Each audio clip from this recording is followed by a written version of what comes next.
Kisah pertempuran Sunan Kalijaga melawan Prabu Siliwangi memakan waktu hingga 7 hari 7 malam.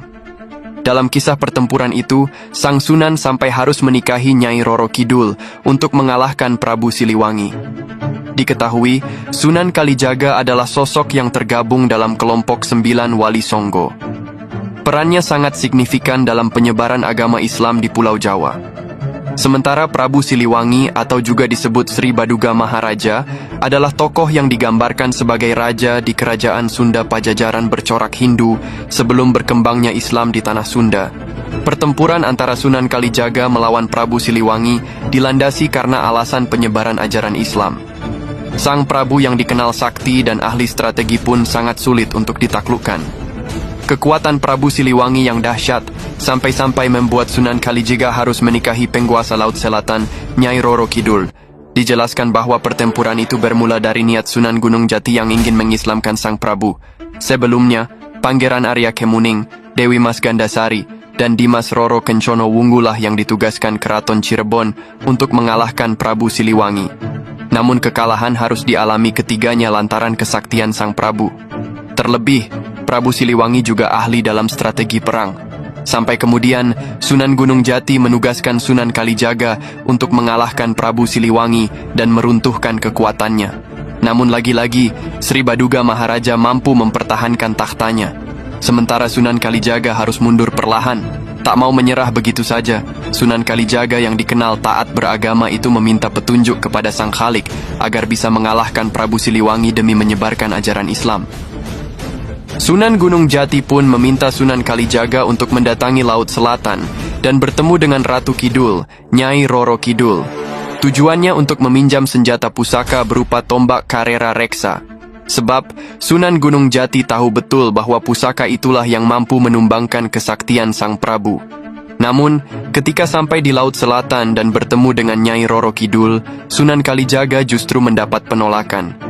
Sang penguasa Laut Selatan itu tak percaya bahwa Sunan Kalijaga adalah utusan dari Sunan Gunung Jati.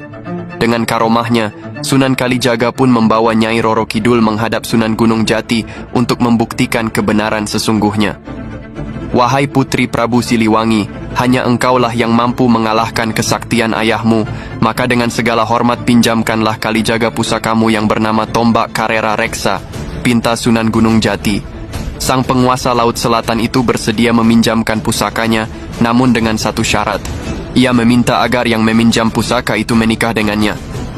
Wahai Kalijaga, sesungguhnya tiada yang lebih mulia kecuali berpegang pada keagungan syiar Islam.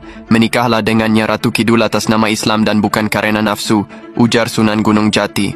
Sebagai murid dan demi penyebaran agama Islam, Sunan Kalijaga pun patuh dan menyetujui permintaan tersebut. Dan Sunan Gunung Jati pun tidak bisa menolaknya. Namun Nyi Roro Kidul justru tak setuju, karena dia tidak mau dinikahi oleh orang yang tidak mencintainya.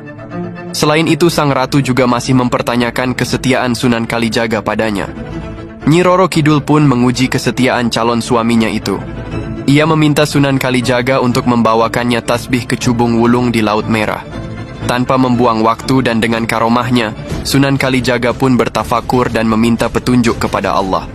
Dirinya kemudian didatangi 3 sosok lelembut, yang salah satunya bernama Sangyang Sontong. Sesampainya di pinggir Laut Merah, mereka pun disambut pendamping Ratu Bilqis dari bangsa siluman tersebut.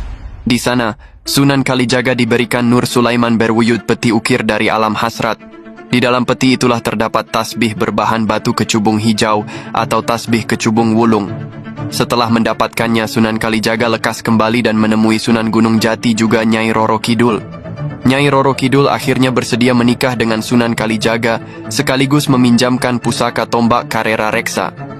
Sebelum berperang, Sunan Gunung Jati pun menambahkan 1 tombak yang ditancapkan pada pusaka Karera Reksa hingga menjadi 9 cabang tombak. Sunan Gunung Jati pun menamai tombak itu sebagai Agung Buana, tombak Nirwana Cakra Langit. Tak butuh waktu lama, Sunan Kalijaga beserta rombongan langsung berangkat berperang melawan Prabu Siliwangi. Pertempuran antara Sunan Kalijaga dan Prabu Siliwangi memakan waktu selama 7 hari 7 malam berturut-turut. Adapun Sunan Kalijaga akhirnya mampu menumbangkan kekuatan Prabu Siliwangi menggunakan tombak Cakra Langit tersebut. Dan akhirnya Prabu Siliwangi pun mengakui kekalahannya.